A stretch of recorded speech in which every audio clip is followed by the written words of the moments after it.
So things get worse for Cracker Barrel after an earnings fail revealed today that didn't shock customers, but most investors didn't see coming.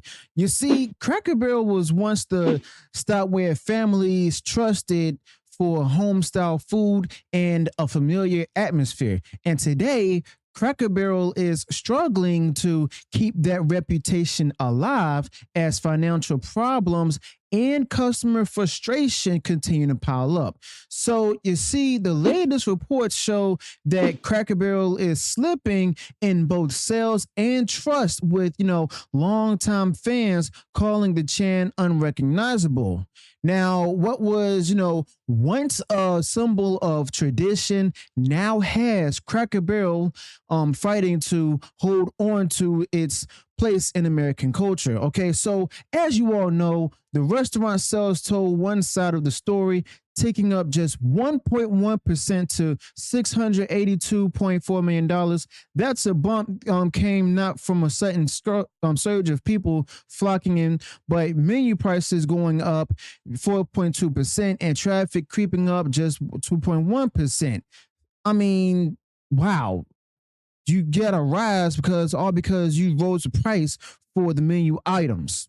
That's not success right there at all. You see, Campfire Meals carried 15% of those sales, and a NASCAR partnership drove 3% more visits in certain areas. Now, the loyalty program Cracker Barrel Rewards is doing its best to go ahead and try to keep people around, with 8.5 million members driving 35% of the track sales. But those small positives can't cover up the gaping hole left by everything else that was crumbling. You see, the retail side of Cracker Barrel, those little shops with knickknacks, candy, and country themed items simply just fell apart. So sales dropped almost 19% to $177.8 million. Inflation has people cutting back on extras, and Cracker Barrel's stores got hammered. You see, that particular collapse dragged the entire company's results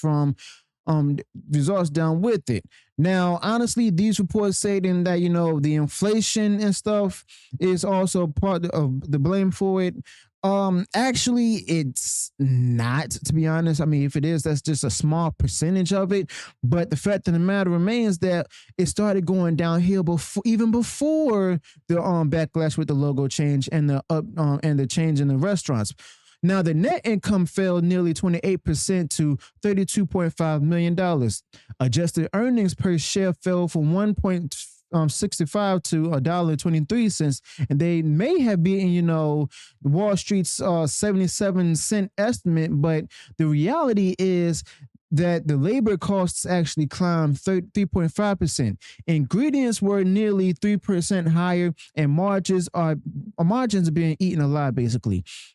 Now, by the end of the quarter, Cracker Barrel had $120.4 million in cash, but also carried $1.05 billion in debt. That's a lot of weight to hold when your brand is struggling to connect with customers. Now, the 2026 outlook doesn't offer much hope, where sales flat to maybe 2.5% higher profit guidance down, and $150 to $160 million marketed for store upgrades and app tech. Now, Wall Street rewarded the small beat with a 4% stock bump, but anyone paying attention can see that it's a company treading water in a brutal market. Okay. But they brought it on themselves, because the real problem for Cracker Barrel goes way beyond numbers or on a balance sheet. You see, as you all know, late last month, they rolled out a new text-only logo in a $700 million transformation plan. You see, they wanted to look more modern, attract the younger diners and stuff, and prove simply that they could evolve. But instead, they lit a match under a pile of dry leaves, where loyal customers simply called it soulless, accused the chain of selling out, and plastered, social media with discuss. Now, Cracker Barrel was suddenly the butt of jokes, the symbol of what happens when a brand abandons its roots. So, in other words, go woke, go broke. Now, it wasn't just a small time chatter over, Cracker Barrel either. The president himself weighed in, calling out Cracker Barrel and backing the boycott push. You see, the backlash was so loud that the stock lost 14% of its value in a flash, over $100 million gone. Reports came in of half empty dining rooms and proof that customers weren't just, tweeting like they were, but instead they were walking away. A logo change was supposed to be harmless branding, but instead it did become the latest symbol of betrayal, alongside with the fact that their food quality has been going down for the past 10 years. Now, by August 26th, Cracker Barrel did try to do damage control, but with the classic old timer logo coming back, the remodel stopped, and the CEO, Julie Fells Massino, framed it as listening to the customers.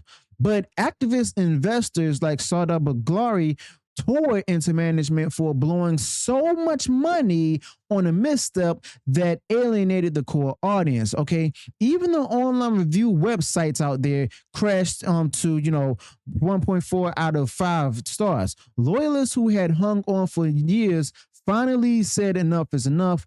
Places like Waffle House, IHOP, and small diners suddenly looked like, better options for breakfast. Okay. Now, honestly, if the logo blunder cracked the foundation, the food quality revelations drove a big bulldozer through the walls. You see, the employees in both past and present, started exposing what was really happening in those kitchens. You see, the biscuits and dumplings and stuff once made fresh are now microwaved. Bacon once grilled, now thawed from, frozen and oven baked, and sides like fried apples are bulk prepped and reheated. Now, even the meatloaf, a staple, was just exposed in photos as bagged, day-old food, just simply nuked in microwaves.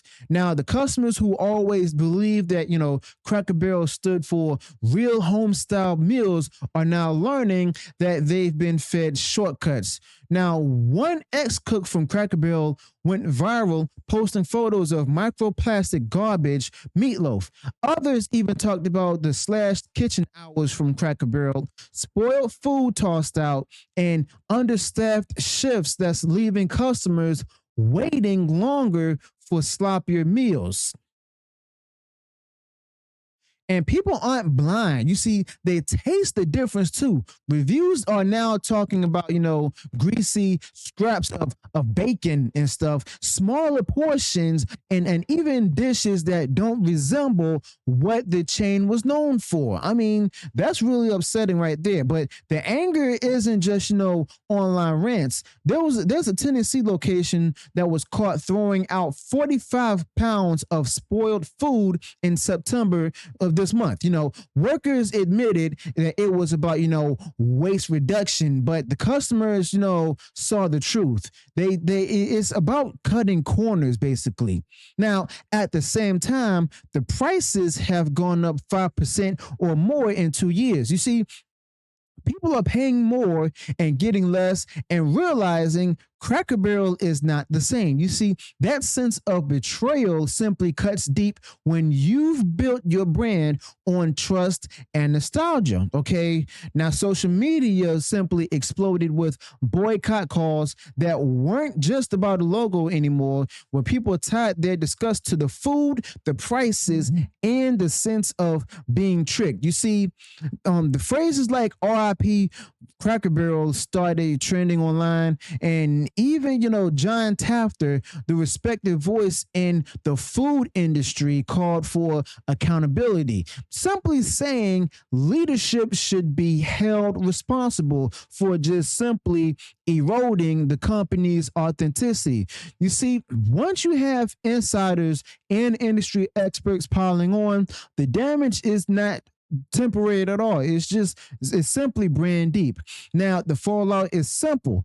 Cracker Barrel customers are leaving in droves and they're not coming back anytime soon until the CEO is gone and more changes are made. The Q4 numbers show traffic rising slowly at 2.1%, but that's against competitors like Denny's seeing drops. The problem is the overall picture.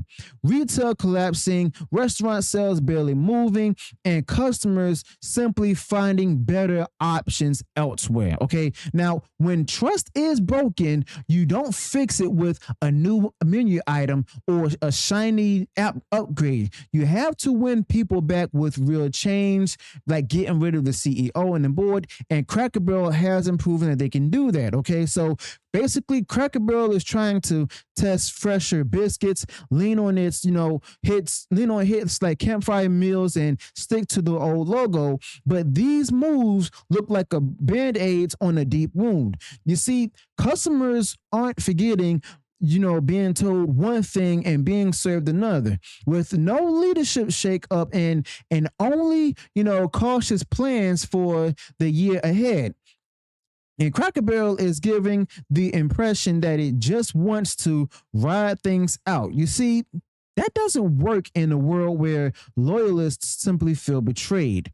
Now, the boycott movement is still alive and it's not slowing down. You see, people have taken their frustration from X to TikTok to everyday conversations, warning friends and family to skip Cracker Barrel. You see, once your own loyalists start rooting against you, the damage actually becomes cultural. Now, simply put, that's where Cracker Barrel just simply sits today.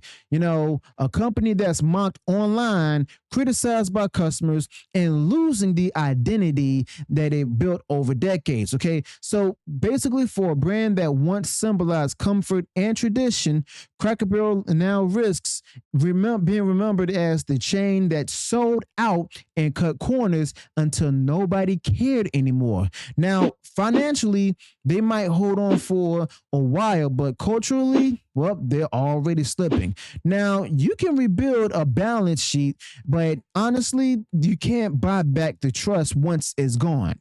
Now, the backlash simply proves that particular point, but the path forward is obvious but hard. Cracker Barrel has to go back to the basics that made it beloved. Fresh food cooked in the kitchen from scratch, fair prices that families can trust, and a sense of warmth that feels like home. Now, anything else is just nothing but noise, and people don't want a sleek new logo or bad food. They don't want microwave meatloaf. They want the Cracker Barrel that meant something real. Okay, so simply put, if they don't fix it now, the risk is simple. The customers will keep walking to Waffle House, IHOP, or even local diners that never abandoned who they were. But honestly, Cracker Barrel will keep seeing its numbers flatline, its reputation sink, and cultural relevance fade. It also becomes, another cautionary tale of a company that had everything and just simply let it slip because it forgot the golden rule. Never betray the people who built you. Okay. And simply put, that's just Cracker Barrel today and stuff. Simply a brand with history, with roots, with loyalists who wanted to believe in it, but also a brand that took those people for granted. Now, if they don't wake up fast, the rocking chairs will just simply sit empty. The porches will be quiet, and Cracker Barrel will be remembered not for comfort, but for collapse. So let me know your thoughts about this in the comments below. Be sure to smash the like button, share the video far wide across social media. Subscribe to the channel, turn on the bell for future uploads, notifications, and I'll see you on the next one. Until then, peace.